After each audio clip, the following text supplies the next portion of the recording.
Hello and welcome to the day ahead. It is Friday, November 21st. I'm your host, Juliette Sarli.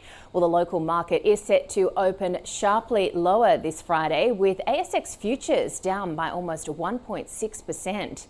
Now, Wall Street stocks tumbled overnight after an early tech rally based on Nvidia's results from the prior session.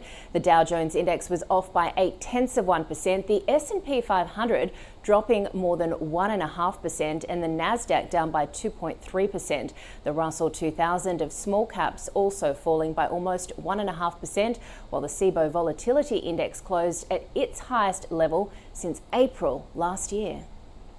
Shares of Nvidia ended lower after surging as much as 5% earlier in the day.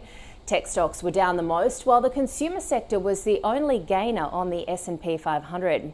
Now, among some of the gainers, Walmart advanced after the retailer raised its annual forecast for the second time this year and set a December date to change its stock listing to the Nasdaq from the NYSE.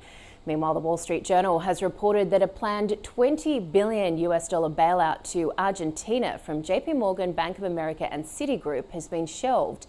Instead, bankers would pivot to a smaller short-term loan package. The US economy saw stronger than expected jobs growth in September, but the unemployment rate rose. That delayed data showed that non-farm payrolls rose by 119,000 in the month of September after a decline of 4,000 in August. The unemployment rate rose to 4.4% from 4.3% in August.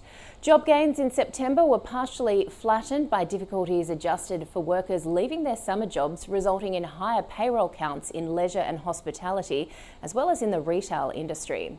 The US 10-year yield holding at 4.1%, while when it comes to currencies, we are seeing the US dollar a little mixed there. The Aussie is weaker at 64.4 US cents, while the euro and the pound are rising against the greenback. To commodities, oil prices fell as US President Donald Trump pushed for Ukraine's peace agreement with Russia to end the war that has gone on for more than 3 years. Gold prices also coming under pressure as investors digested that September US jobs report, which did show stronger than expected employment figures and dampened prospects for a December rate cut. Bitcoin, on the other hand, rose modestly overnight, but is down around 3% over the past 24 hours to under $88,000 a coin.